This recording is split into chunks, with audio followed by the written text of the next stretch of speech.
Now boarding for Rebuild of Joycast, your weekly destination for anime, manga, and more. The internet fucking lied to me, Ivan. They said that One Piece was popping off this week. What the fuck were they on about? I've been holding that in. Clearly. Yeah, so... Well, it's like... It's weird to say call this an anniversary. I'm sorry I took the wind out of your sails there. It's fine. It's fine, because honestly, it's pretty emblematic of what this episode's going to be. For a 50th episode of this specific podcast, you'd think we'd be doing something more special. But, lo and behold, it's just gonna be same old, because... Again, just like JoyRide itself, our main podcast, Joycast, has very dubious origins. It's like, what really is the true anniversary? Because it's all tied up in cartel money and everything. Yeah, this is the reboot of the original Joycast that started ages ago. And then there was Saturday Jump, which we got like 20 to 30 something episodes of that in. Did we do it that long? We did it for a while. And then that segued rebooted. into the Joycast you're currently hearing. And we did that, like, we just looked it up. That first started in January, the second week of January. So, like, we are already well past a 1-year anniversary, despite, taking some weeks off. So it's like, nothing really momentous really happens until we hit episode 100, for real. Because technically, this is, like, episode, like, 86. If you want to count, like, maybe 90-something, if you want to count every dubious pre-visual version of this podcast. It's very weird. We were really struggling to even think of something special to do for today. Yeah, so we're like, we're struggling. I got sick this week, so I'm like, 50's cool and all, but you know what's cooler than 50? 100. So the big special thing will be for 100. Wink, wink. I won't be ready for then. So this Donate week, to the Patreon. We'll do a live recorded episode. Like, you'll see us and everything. We used to do that for free. Stop that. No, we should do that for the 100th episode. We should try and do like an in-person like episode or something, I think that's fair. Or even a few. I think that's fair. Let's hold us to that, audience. Let's do that, because that was like part of the charm. That was both the struggle and the charm of Saturday Jump, because that was a live show, and that was really fun. The problem is that we would get distracted so hard. Like, we weren't really having like the in-depth discussions we currently have on this podcast. That's the reason why we went this way, is that we could properly curate the conversations. Otherwise, we get distracted and start riffing on the audience, because we're both jackasses. But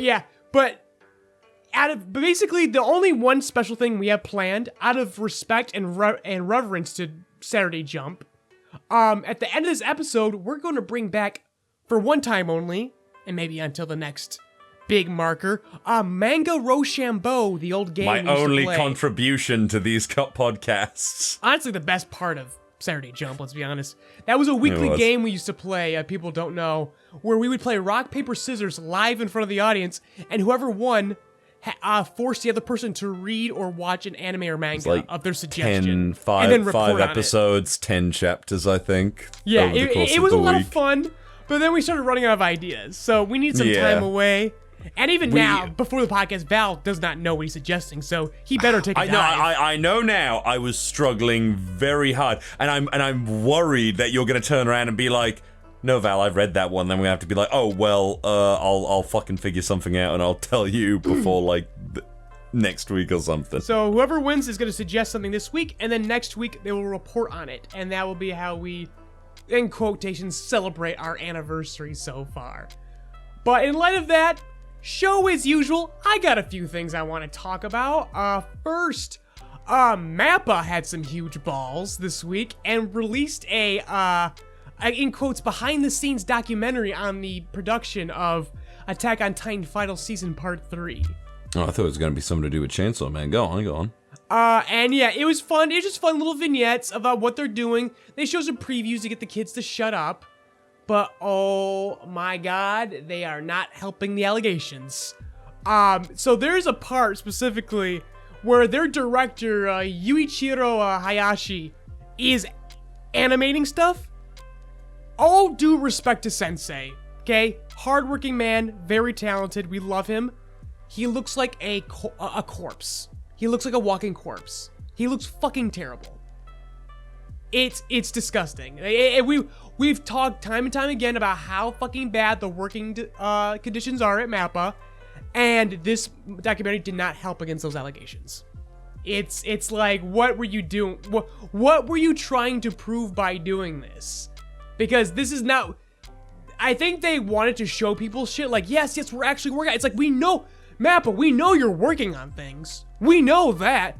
What we want to know is, how many corpses are you hiding in the closet?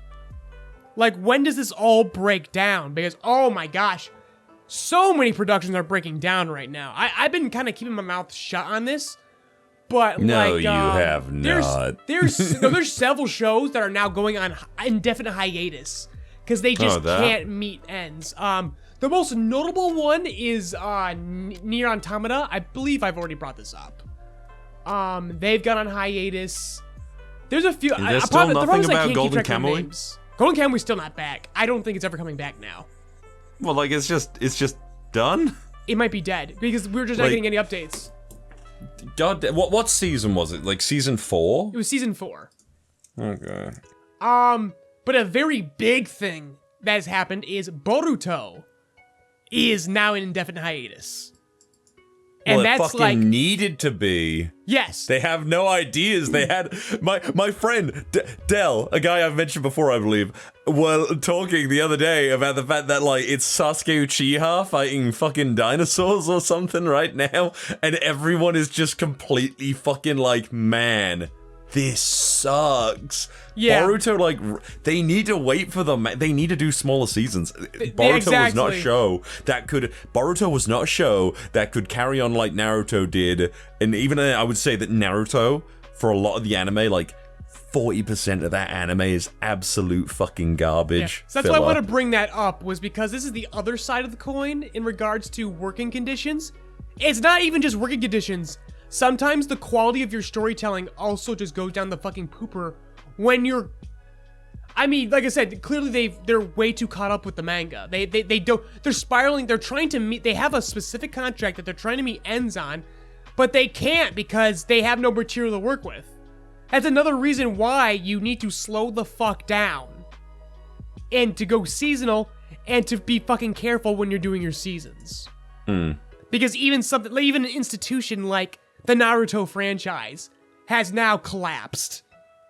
This is embarrassing. Like, I mean, it just wasn't gonna fucking work out. It's a I think the series is...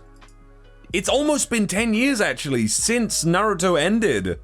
It ended in 2014. And now it's almost 2024, so it's like, that was bound to fucking happen. It's just an oversaturated franchise at this point. Honestly, I'm surprised that it hasn't... I guess nothing will have, like, the staying power of Dragon Ball Z, but... goddamn, I don't know. When the fuck will it happen? Naruto gets very close.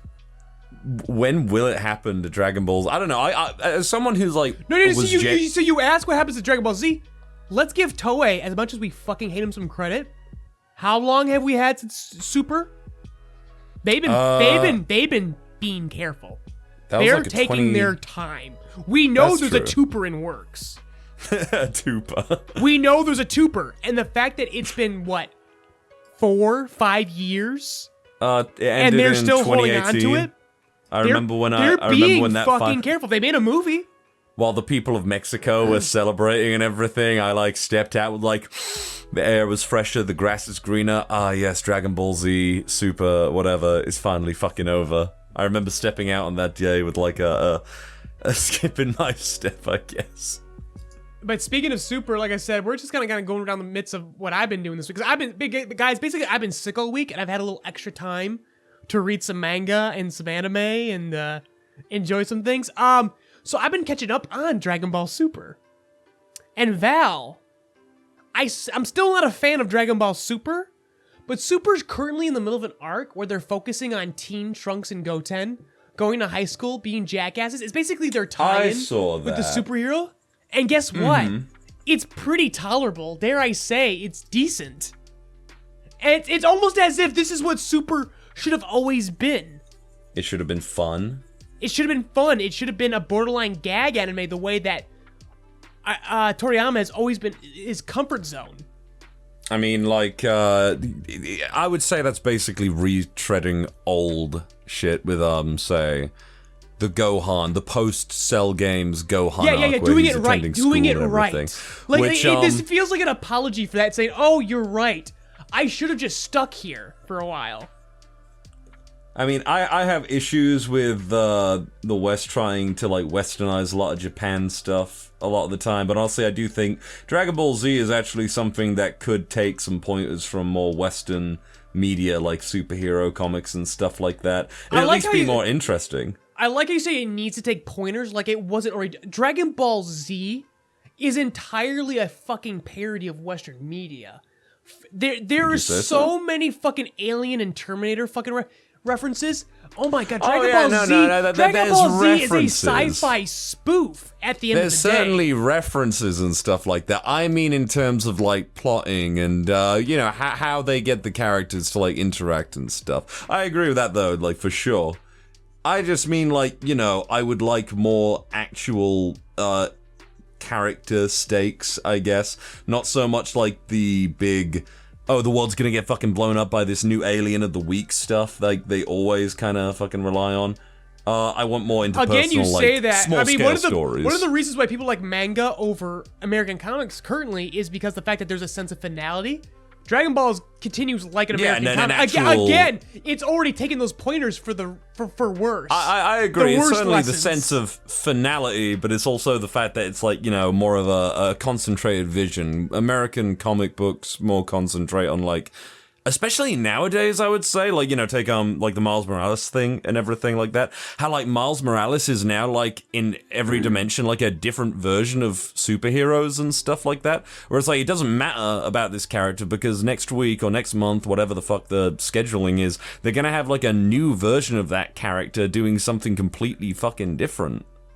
Like, you know, people want actual... Yeah. See, so now the resetting, that's where you are correct, Val. I agree with you there. It's not even resetting. The fact that Dragon Ball Z continues on, it's continued thread, whereas they've rebooted fucking characters a dozen fucking times in American comics.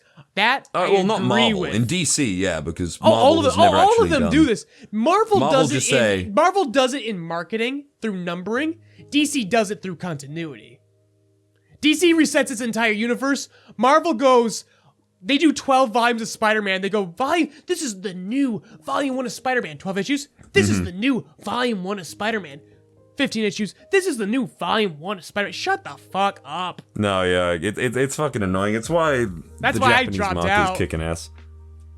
Why you dropped out of like? Oh, were you more of a comic guy at one point? In college, I was an American comic guy. I still attest to this day that Marvel 2011 through 2015 was a brand new golden era, a new golden age. Oh, like Ultimate and stuff. Or, not Ultimate. This was the Infinity War saga. Oh, okay then. So it's basically Alan Hickman's run. He was doing Avengers, New Avengers, and he was doing all the Avengers comics, and then all these other comics kind of stemmed from that. Like there was Superior Spider-Man. This is when Doc Ock was Spider-Man for a while. It was I like that really comic. I actually think that's fucking brilliant. Into the Spider-Verse happened during this era. I kind of hate how many Spider-Men there are now. In fact, I am looking forward to Spider-Verse, but I'm also like, oh man, I was really hoping. I think I mentioned it before. I was hoping for more like another character from that first one. The things that people love about Marvel's the MCU stems from this era of comics. They stole Alan Hickman's best ideas and all his surrounding. The Hawkeye series on Disney Plus, that was based on Faction and Aja's fucking Hawkeye. Like in the pure marketing, those guys actually bitched about that. They're like, they just completely ripped off our fucking aesthetic, like with no apology. And it's like, yeah, you're kind of getting the poor man's version of this best stuff. Again, it was a very specific period of comics, and it was fucking excellent. And then I walk in, oh yeah, no, the boys is just watered down from the original glorious comic. And then I want to give some credit to DC as well. Val. I'm gonna give credit to DC as well. I was into DC comics as well at that time, specifically Scott Snyder, not Zach. Scott Snyder, and I think it was Greg Aries might have been the artist. They had a Batman run around this time as well, where you got Court of Owls, Zero Year, Yep. which a lot of that inspires the Batman, the movie Zero that just came Year out. is super fucking cool, yeah. Like the badass. I like those ones. Batman and overgrown Batman on a motorcycle, sleeveless, fucking sick. I believe they came back for Last Night on Earth, because I think they were the same people who did Court of Owls. Yeah. And I was like, oh shit, same people that did like the fucking 2010 run and everything. I'm down for that. Yeah. So like I said, American Comics had a run, and basically like I've been hearing rumblings that comics are starting to take the right lessons from manga and are starting to get good again. But I'm not willing to trust that because American comics are very fucking expensive overall compared to manga. Whereas my Manga Plus subscription is like a couple bucks a month for all the manga. Ivan, I have a question. Yeah. Can Manga Rochambeau also be a comic book? You know what? Fuck yeah, it can. Fuck yeah.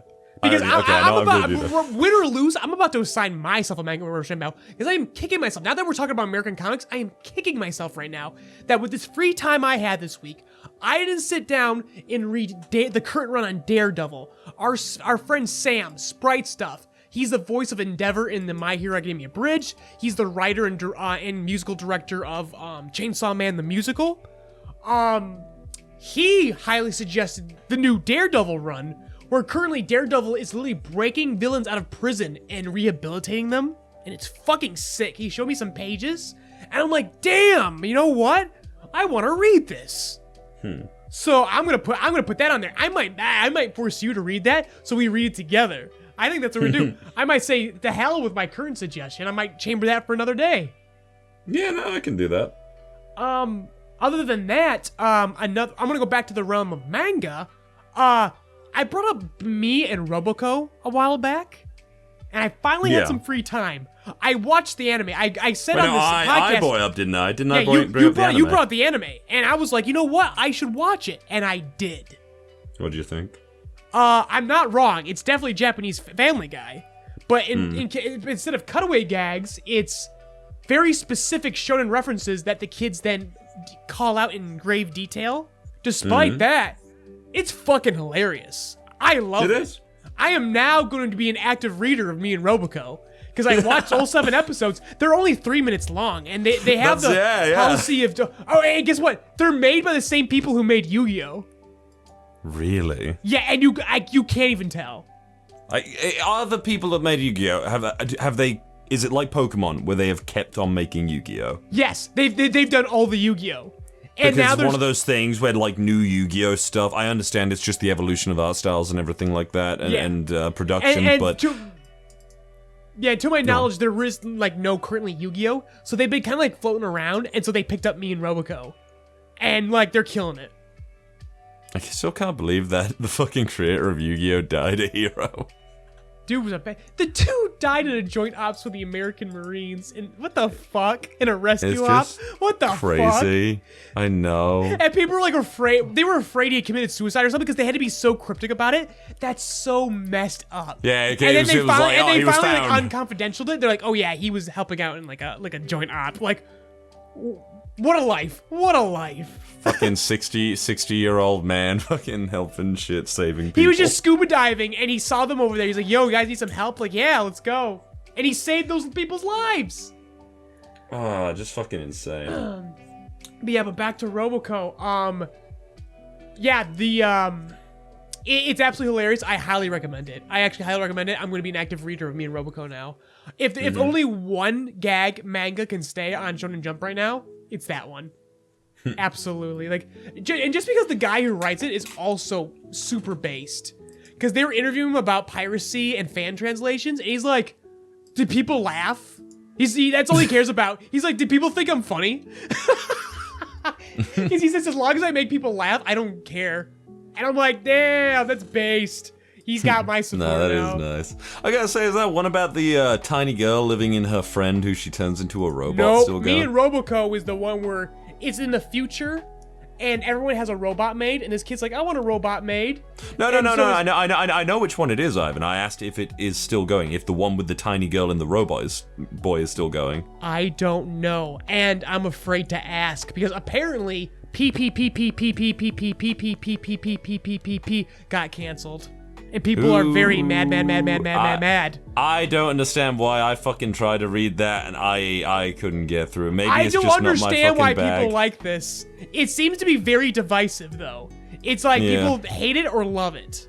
I hear it's like the My Hero Academia. I hear it's the My Hero Academia of like piano music manga. That seems to be the case. But yeah, people seem to be very mad, and other people are like surprised it lasted this long. I'm in the latter. Ichigoki's Under Control, that's what it's called. The other gag one, where I'm like, that's okay, but me and Robo... So I've read a couple issues of that to compare to Roboco. Roboco is still far more hilarious. It's just absolutely fucking... The characters are more solid. They get funny bits. Like, in Roboco, his friends are bullies, but they bully him with politeness. Like, they go to his birthday party... and they give him wine, and he goes, haha, you can't drink this until we're all 21 and we get to celebrate when we're older. What? Yeah, it's so fucking messed up and funny. Like, consistently, like, they just bully with politeness. Like, they steal his copy of manga, and in return, they give him a more, like, a more detailed limited edition of the manga. Okay. And they're like, we mitigate the sadness, we share the wealth and happiness. That's what it means to be a true bully. Alan, that's so fucking based. That does sound funny. I'm just checking I'm just checking on Ichigoki's Under Control, and it seems as though they have introduced a mad scientist character who has turned himself into a robot, and they apparently all used to be childhood friends, and he's like, wait, if I win, then you'll let me modify you, Kai. And he's doing a gesture where it's like finger going into circle. It's like, wait, does he want to fuck him? What's going on here? I'm sure they're making that joke. I don't know, because I'm just skimming. It's one of those things with gag manga where I try to skim them, and because I'm not actually taking in what exactly is happening, I get absolutely lost and don't know Roboco what is the only one that's ever really been able going to on. maintain my attention. Yeah? It's the only one. What about the comedian one? That one isn't a gag manga. Also, that I have no idea what's going on with that one. It seems to be in the I can make a chapter run the fuck I feel like system. Yeah. Yeah. I still wanna which is hard to keep up with. read Sakamoto Days. I was gonna sit down a while ago and read Sakamoto Days. I am waiting for the inevitable anime. Yeah. Because I've seen some stuff. It looks solid. like it looks like it gets pretty hype and stuff. I'm looking forward to some kind of anime adaptation of that. Yeah, I'm just waiting for the anime. You know what? It's probably for the best, because every time an anime has been coming out of something that I really enjoy, like Chainsaw Man, I'm not actually that enthused by it because I know everything that's coming. I am more interested in just seeing how they decide to go about doing a scene than actually like watching the full thing. I don't know. Should we get to the trifecta, or is there anything else you want to talk about? The last thing I want to talk about is Beat and Motion. I just came across this today. I'm gonna say I've seen that. Fujita. This is this guy won a contest 2 years ago. And the prize was to get published. I'm not sure if this is the main magazine or if this is Jump Plus. It's about... This one's tough to love.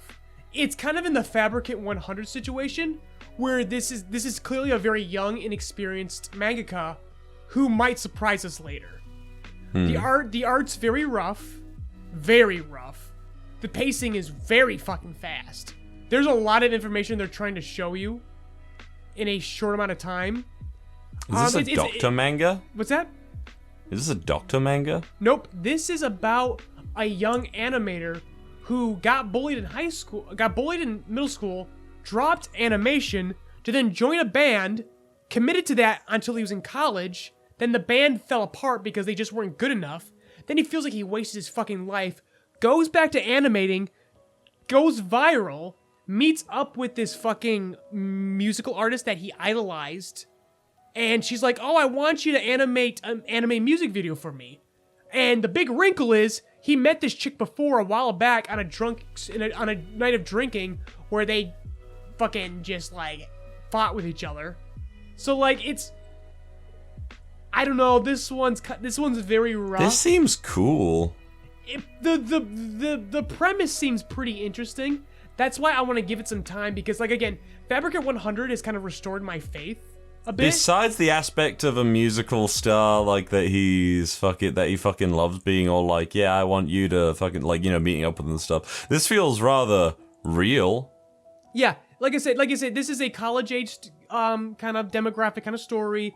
He's an animator who he seems to be establishing a relationship with the musical industry. It has a lot of promise and potential. It just needs to sandpaper its edges a bit. And again, Fabricant 100 proved that this is possible, and I'm willing to give this one a couple more chapters before I drop it. Mm-hmm. Only because, again, the main draw is the fact that this is a completely new guy. He won a contest, he's young, he's fresh to the magazine. I want to see how far he goes. Totally, I'd give him a fair shake. Exactly. It looks like this thing's got all the fucking makings. Like, there's a little bit of romance. It's definitely running on shonen tropes. They make an isekai joke, which fucking sucked, but the fucking reader's gonna eat that shit up. Like I said, this one I want to give a chance. No, that's fair. How about we both give it a read then, and we'll keep up with it for a few chapters. Yep. Otherwise, yeah. It seems like it might be like it might be bi-weekly or semi-monthly because the next chapter ain't coming until like the 10th. When's Chainsaw Man's next chapter coming out? 2 weeks. Actually? Oh, everything's coming out in 2 weeks now. God damn it. But yeah, we may as well get the Chainsaw Man now. Yeah. So this is a week where nothing really happened. Let's be honest. Yeah, I feel like really, Fujimoto might be like, because it's funny for a while, but I feel like we've had too many like subsequent like femcel moments from Asa, where it's like, it's the she's kind of a narcissist. Oh, she's an absolute narcissist. Yeah, she's an absolute narcissist and everything, where it's like, I'm feeling like, she's jumping to these conclusions a bit too quickly for her case, and I feel like maybe she should have been a bit more questioning and not immediately like, oh my gosh, he likes me and everything, but I get it, she's at a low point and everything. The bit that I did like, actually, was Denji, and I like that it turns out that, I can't remember her name right now. What is her new name? What are you talking about? Asa or Nayuta? Nayuta, yeah, Nayuta. With a clap of his ass cheeks, she fucking sets Chainsaw Man on the demons of the night. Oh yeah, that part was awesome. Okay, that part was fucking amazing. Yeah, I fucking love that. She's like, go, Chainsaw Man, it's devil hunting time, smacks him on the ass. Again, this is what I like. She's still Makima, just like the context has changed. Yeah. Like, this is still, because Makima was always the #1 Chainsaw Man stan. Mm-hmm. And this is still the same. It's just now, it's less about controlling Chainsaw Man, it's like letting Chainsaw Man run free and be his most chainsaw-y self. Exactly. It's very cool. Besides, I really like the bit where it's like Denji is like, well, I can't have a girlfriend, you're in my way, and it's like, and she's like, fuck, I want to watch you, god damn it, and then she has to like reason with him, and this gives me hope that like maybe eventually it's gonna be, yeah, Denji, I will let you go because I cannot be holding you back like all your life and everything, because it clearly makes you unhappy. There's gonna be a breaking point for Denji with this situation, I think. Which may occur in Chainsaw Man Part 3 for all we know. Yeah, but this is all just set up because in Asa encounters, there's clearly another devil at work. We see someone fall out of an apartment building, and then a bunch of people in the apartment gather around and stare at Asa. Is it the self-deletion devil? Who the hell knows? But I guarantee that this is gonna be... I think this is the, like, Chainsaw... You said that Naoto is sending Chainsaw Man out into the night, and this is probably where they're going to meet again. Except, last time it was Asa meeting Denji, now Asa's gonna meet Chainsaw Man, specifically. True. I think this is gonna finally be the team-up. The proper team-up. I would really prefer a moment where War, or Yoru, gets to really talk to Chainsaw Man. That might happen too. I would actually prefer it at this point if you know War what? That's probably what's gonna happen. Like, Asa Primer. went on a date with Denji, and now Yoru's gonna have her date with Chainsaw Man. That'll be cool. That'd be fun. I'm looking forward to it. I definitely see how this is obviously like taking from like more shoujo stuff, like dating manga and everything. And I'm still digging it, but you are right that like not really much happened. It was more preamble set up for what's eventually gonna happen, and it kind of sucks that we gotta wait 2 weeks, but whatever. I'm sure it'll be good in 2 weeks. So what the fuck are we gonna talk about next week? I mean, I'm sure My Hero will stick around because Horikoshi's been taking a good old break. But we'll save that for the end because you want to talk about One Piece. You were disappointed. Apparently, I couldn't tell. You were disappointed in One Piece this week? Yeah, no, I just, so since Wednesday, which I was surprised to see that the manga was even out since Wednesday. I only read it till today because I like to read them. I like to read them just before this, so it all stays fresh in my mind. Except for Chainsaw Man. Yeah, I usually read that. That's always a Tuesday on the toilet read for me. I've talked about this before.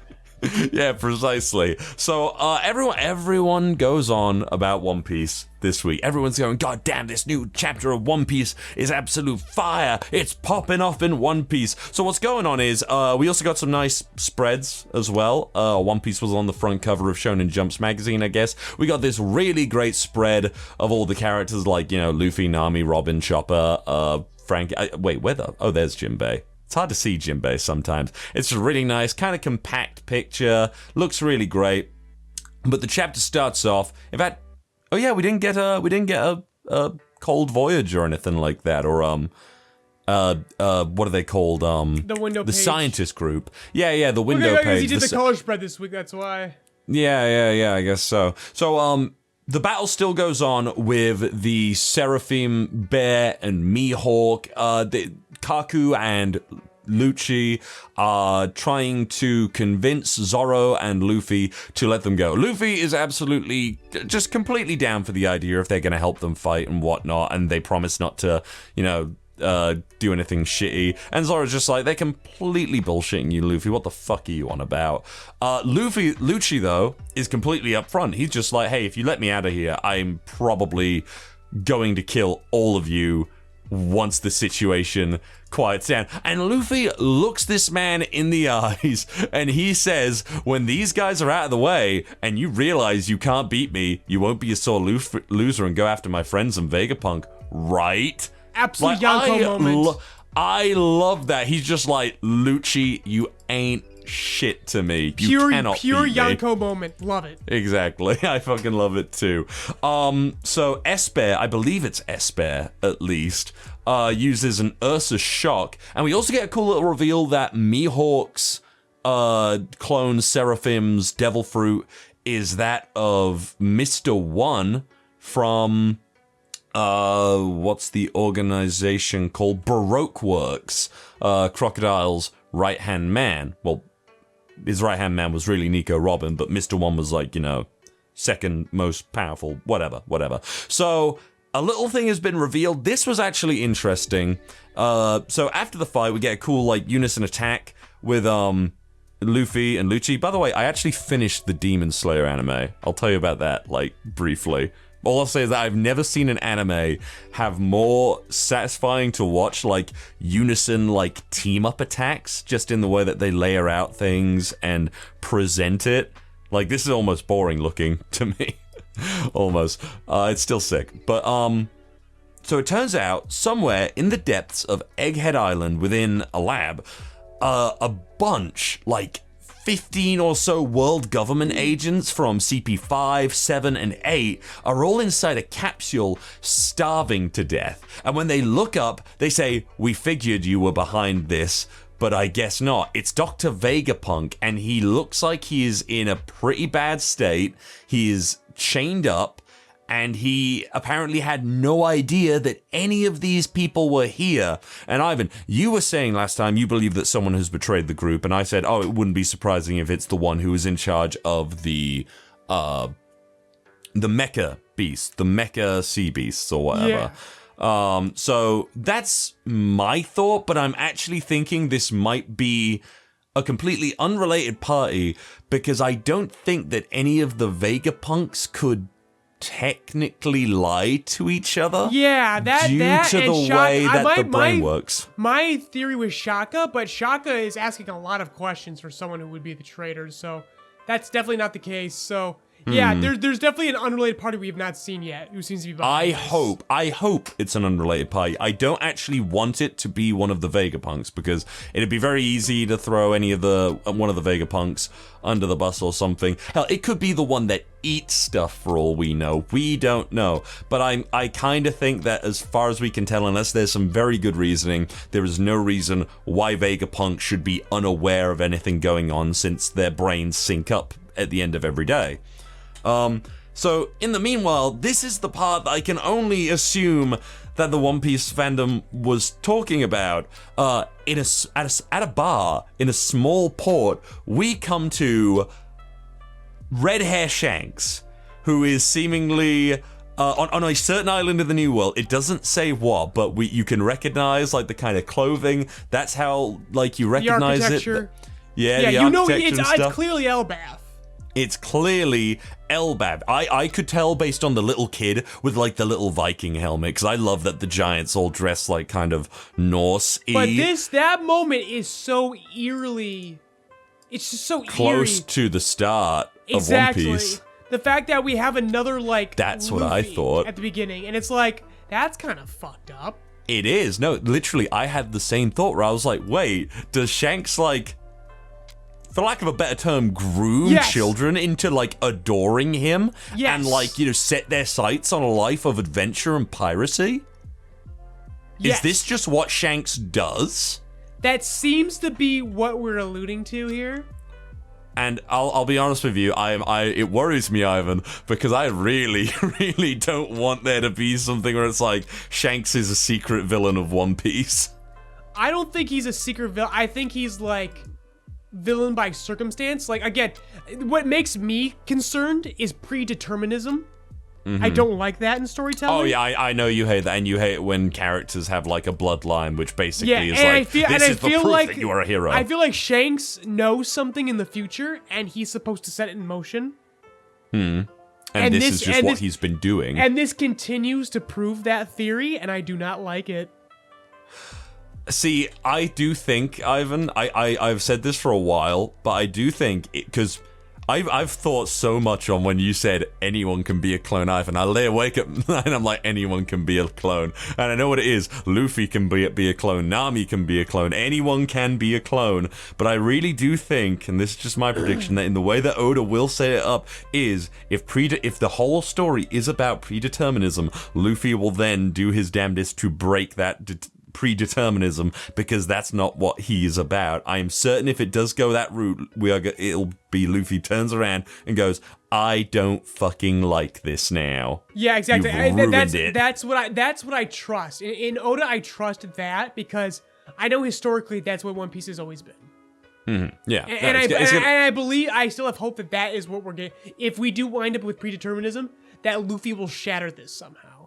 Yeah, and plus, I'll admit, maybe, usually I would be like, oh damn, it's Shanks, but maybe after One Piece film Red, I'm a little like, do I really give a shit if Shanks just shows up and, like, because this is the most interesting bit, the fact that there is a kid fawning over Shanks, being like, man, you're just the freaking coolest, I won't take a hot-headed brat like you out to sea, kid, and yeah, that's the most interesting part. And then it's like, oh, there's a bunch of rowdy pirates outside, oh, it's the kid pirates, you know what's even cooler, though? Dory and Broggy are back. That's cool, I guess. Is it popping off? Is it absolutely the hype? giants from Little Garden and the giants from Ennie's Lobby. Yes, actually, all the boys are back. That does look like them. That does look like them. Yeah. It doesn't look like them. It is them. I didn't even notice that. All Good fucking four eye, Ivan. of Usopp's proteges are here. But is it cool to see Shanks again? Absolutely. I'm a One Piece fan. The I cool love part the stuff. is we are setting up for another kid fight with Shanks. Kid and Shanks. But we're not going to see it. Yeah, you're right. When this is what I mean. Everyone's like, it's popping off. People, this is another fight And I believe And me, kids I didn't like get clapped. For years, people, I've loved the way One Piece does stuff. I love things like Punk Hazard, where rather than like seeing like the full-on fight, we simply get the aftermath of it. That's all cool. I like coming back to these things after the arc is done, sussing out what happened, because we all know Law's probably like fucked. I don't know what's going on. We have no idea what's going on with Law. In fact, that was the most satisfying thing. If Oda has the balls, if Oda, in this, like, you know, since we're in the final saga of One Piece, has the balls to show us a Shanks fight in the next chapter in 2 weeks' time, Ivan, I will agree, shit is popping off. But if it just cuts back to what is going on, what we have been, like, you know, getting into, I'm going to be disappointed. Thoroughly disappointed. And if it, like, I'm sure this arc is still going to be cool. It's so weird because, like, my love for One Piece and, like, my skepticism are, like, really fighting each other here, you can tell. But, conflicting chapter for me, because I was expecting a lot more based on what people were saying. Yeah, that's fair. But good, I also say that, by the way, popping off. I also want to say, good on the fucking One Piece fandom, because unlike the Chainsaw Man fandom, who will just immediately, like, post every fucking page of a chapter, that's the reason why I get to Chainsaw Man right away. If you leave that so much as a day, you're gonna get spoiled. An hour, even. Chainsaw Man fans just don't know. Yeah, minutes. Chainsaw Mans cannot control them. But One Piece fans, goddamn, you controlled yourself, but I'm still a bit disappointed. So, we'll see what happens next week if shit actually goes off next week. One Piece fans overhyping shit, that's not new. No, you're absolutely right. It's not. We've already discussed Zoro fans and Sanji fans. Like, this is what they do. This is what they specialize in. Exactly. So, a couple interesting things, I suppose. Very interesting things with the Shanks stuff, with Vegapunk potentially having a traitor amongst his midst. Like I said, I wouldn't mind if there was a third party or someone else doing this stuff, because I can't imagine one of the Vegapunks being able to do this due to the sinking thing. I'll see how I feel in 2 weeks' time. Shall we talk about My Hero? My Hero Academia 381. Yeah. So, how did you feel about this one? They're all bangers, man. Horikoshi hears all the fucking complaints, and people were bitching about it being too silly last week. Look at this fucking panel with fucking Fumikage. With Dark Shadow. Oh, like above All for One? He beefing. The one below that, like, where he's looking down at him, like, disgusting. That's true. The man is beefing. He's reminding you why the bird is number 3. The true number 3. Damn. No, that bit is sick. I can't help but feel like there was... And I understand that we're in last days. We are, like... When did you predict that this was going to end? Sometime in, like, July? I said May, but because he keeps getting sick, I don't know anymore. If he didn't get sick, absolutely May. And it might still happen. Maybe, okay. Well, I understand that we're in the last days, and you know what? Bravo to Hori, because he is really doing his best. Like, I even said last week, I completely forgot about the Shiketsu school and everything. I didn't even think they were going to be relevant to anything. But you know what? At the very least that he can do, he's like, I haven't forgotten about these characters. They get their little song and dance. They're gonna have, like, you know, they're gonna talk about their motives. Like, the most interesting one is Seiji to me, because apparently his father's fucking dead. That part was fucking funny. I'm sorry. Unintentionally funny.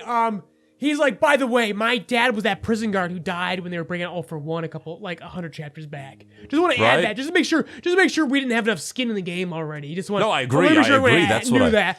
I was laughing my ass off. Like, are you fucking kidding? All right. Wow, yeah, it's just cool. like, it's kind of cool that he has more stake in this, I suppose, but it's like, that's not going to go anywhere. Exactly. That's why it's funny. I'm just like, okay, cool. Adding connections. I get it.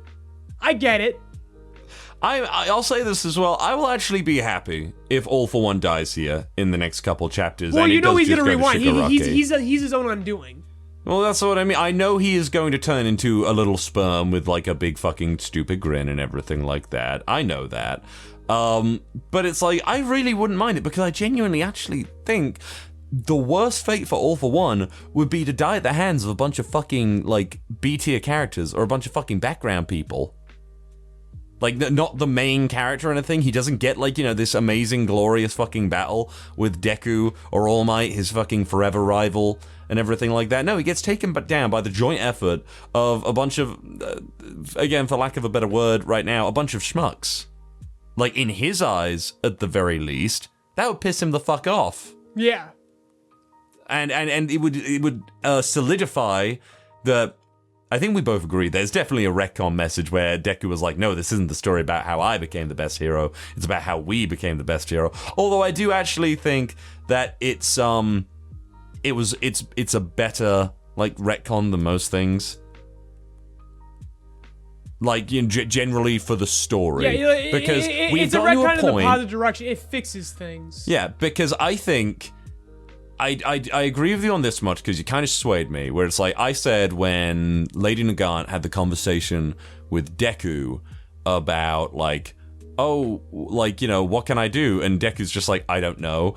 But I feel like, because I know you don't like that bit, because it's like, well, Deku, if you're the main character, you should like have something about this. But I think it's more of a case of like, happy that he finally admitted he know what the fuck he was talking about. Yeah, but it's also a case of like, I'd rather he admit he's fucking wrong. Yeah, well... Because the worst thing he could have said was fucking smile. Because he tried to. I agree. He initially tried to. He did. But I think it's good because obviously in the like last 100 chapters or so, or ever since we've been reviewing it and everything, like since the Stars and Stripes stuff, the collapse of the Japanese like society and whatnot, the situation is in fact too big realistically for a single person to handle. And it's like, yeah, no, it comes down to society, community, to like get together and fucking root out the actual issues that's been going on. And it's really good. But this chapter for me, it really did just feel like a lot of people fucking talking in the midst of like this big fucking thing. Like I said, it's really cool that he's really pushing himself to get everyone's like bit in. But I almost feel like it's kind of unnecessary, some of like, you know, the dialogue here, I guess. I got confused on this shot as well, where it's like Fumikage like tucking in like the shadow and everything when he's a kid. Like, I was really surprised. Like, what like, why did that come up? So this is what he's just proving, because fucking all for one's like, oh man, darkness and fucking dismay, and Fumikage's like, I was born in the darkness, molded by it. Like it's just like simply adopted it. Yeah, like exactly. That's literally what happened here, where he's just like, fuck off. I literally was raised with darkness. The darkness isn't just fucking dismay and evil fucking and destruction. Evilness and just putting people down. Like, it's a power that can be wielded for good. It can freaking it can raise good. It can again, like I said, the darkness was, as you see this little shot where he's a little baby bird afraid of the dark, and he's got his little dark shadow friend accompanying him and saying, no, you're not alone in here. Like, it can be a good thing. And that's, like I said, this is fucking sweet. When Bird Boy gets his due, I love to see it, because it's not Deku, it's not anyone in the fucking triumvirate of their series. He is the absolute dark horse, for lack of a better term. Still waiting on Ida. Yep, he'll get there. Still waiting on Ida to get it, because he needs. What they did for Shoji and what they're doing for Fumikage here, Ida's coming. Yeah, I genuinely trust Horikoshi's direction at the end here. I really do. Who else, though, like at this point, like really needs their closure? Who needs closure? Like I said, who needs their closure moment? Still, because there's still so many people. I still feel like Spinner needs to rescue Shigaraki. I really do. But I feel like him activating Black Mist was that version of that. That's the best we're gonna get. And Sho, that's fine. Otherwise, I feel like Kirishima Lightning Boy? Oh, wait, no, Armor. Armor. Hard. Red Riot. Yeah, Red Riot. I feel like he's due for something. Did I ever tell you how Red Riot is like a fucking power-up concept in something that I was writing from like 2012? Oh, a lot of My Hero Academia is very zeitgeisty and definitely preys upon very universal ideas everyone shares and has. That's why it's so popular. Yeah, it was just a name of the thing, and I remember sitting there when he revealed that. I was like, what the fuck? Before I lose my voice, I do have one major criticism right now with My Hero Academia manga, and it definitely stems around All for One, and is the repetitive nature of him. Ha ha ha! I'm darkness! We control the darkness! A couple chapters ago, you're a whole bunch of side characters. Oh, the side characters gotcha. He keeps saying things, and they keep undermining him, and we've done this like 3 or 4 times in a row now. We're starting to spin our wheel. For a series that needs to end soon, that was supposed to end last year, we're really spinning our wheels hard on one specific villain. And go fucking figure, it's All for One, the one we criticize the most. It's getting fucking annoying. You need a glass of water or something, dude. I can hear it in your voice. I told you I'm sick. Oh yeah, no, I can tell. We'll wrap this up quickly. Yeah, like it's all starting to fall apart. The wheel, he's spinning his wheels. My wheels are starting to fall off right now. So you are All for One. I've got I absolutely am. So that's all I want to say is I want to make sure, because someone in our Discord says that it feels like a crime to like My Hero Academia, and I hope and pray that we are not responsible for that feeling, because I do genuinely believe that My Hero, since the Mutant Revolution mini arc, has really turned itself around. I genuinely believe that this is going to end very well. That this is currently ending very well. It's still got some issues, as I'm bringing up, as it's always going to have, because we're, at the end of the day, very hypercritical. We're going to hit every fucking crack and nook and cranny of this series. But I genuinely believe this series is fucking fantastic right now. It's doing excellent. I pray that Horikoshi stays healthy. I can imagine that he was suffering when I am suffering right now, except he had a fucking huge fucking crunch work week, weekly to weekly. It fucking sucks. And so the fact that he's performing at this level, despite being fucking sick right now, huge fucking kudos. So I want to keep reminding. So I just want to keep reminding the audience that we are currently very high on this series. And when it's all said and done, this series the way it is ending is gonna help us forgive a lot of the issues we had around the time this podcast started. Because we were very hypercritical when this podcast started. We were like, fuck this. Where's Koichi? My Hero was in probably one of its lowest points around that time. The anime right now is currently fucking great. I'm quite happy with it too right now, because again, as we said, we discussed last week, where the mixture of Horikoshi's rushing and Bones' dragging has now hit a very perfect middle ground for the anime. Where now Bones, the way that Bones drags actually allows for expounding upon what Horikoshi rushed through. Otherwise, I think unless you have final thoughts, it's time for Manga Rochambeau. My only thought is that there are a lot of times where there was so much dialogue in this chapter that I got confused on who the fuck was actually talking at any point. So the fan translation that I'm reading solves this through the fonts. Oh yeah, no, it's not on Viz, no. Yeah. Oh. They use very different fonts for different characters. So I didn't find myself being too confused. Yeah, no, it's just that there's so much writing everywhere, sometimes I'm just wait a minute. But yes, it is a very wordy chapter, I agree. Yeah, it's when it's like, the borderless writing sometimes gets me in like, wait, who is actually like talking at this point? Is All for One still talking about it? Is it Hawks talking about it right now? I generally find My Hero Academia's paneling and structure so refreshing after reading One Piece. One Piece is a fucking mess. It can be a mess. No, I completely agree. I heard he just got a new editor though, so hopefully they fix some things.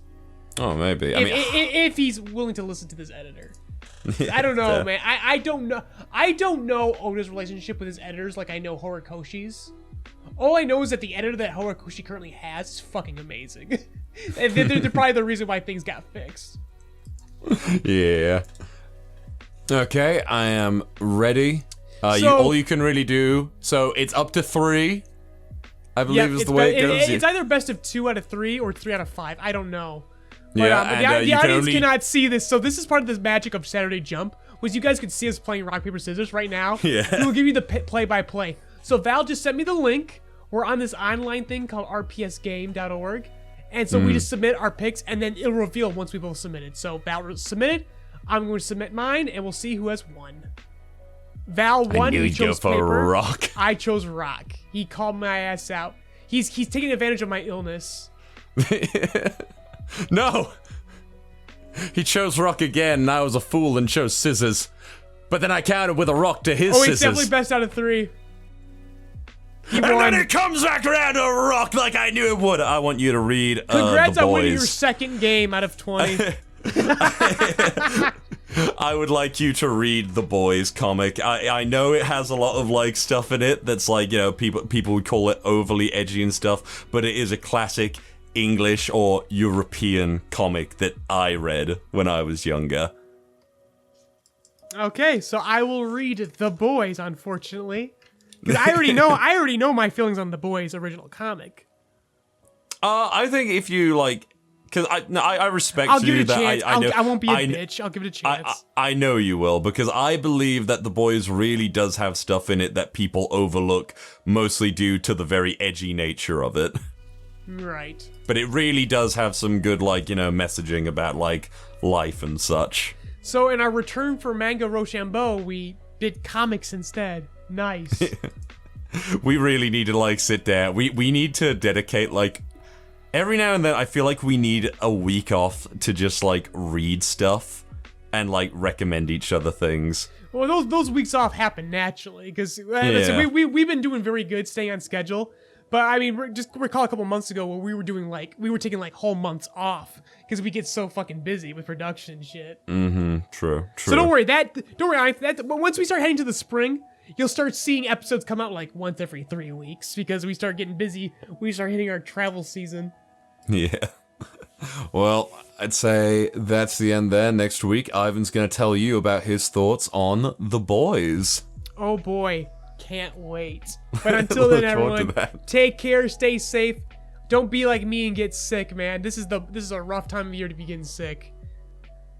But until then, everyone, take care. Ta-ta.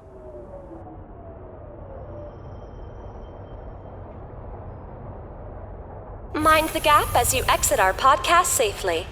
Rebuild of Joycast is hosted by Ivan LeRoy and Valentine Stokes. LeRoy's written and directed works can be found on the JoyRide Entertainment YouTube channel and the soon-to-be-released original web manga, Paramedic. Val's dulcet tones can be heard in many of your favorite anime and web series, such as Ruby, Death Battle, Tribe 9, Lackadaisy Cats, and more.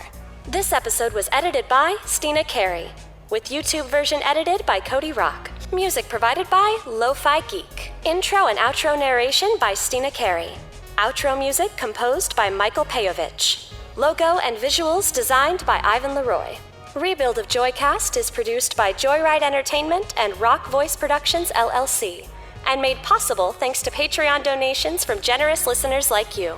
This month's highest-tiered Patreon producers are Mr. Host, Gooner Bear, Mary Bowtie, Hope D. Cruz, and Greg Hughes. If you would like your name shouted out at the end of each podcast, an invite to our private Discord to interact with fans, cast and crew, or early access to all of our content, be sure to check out JoyRide Entertainment's Patreon. Links provided in the description.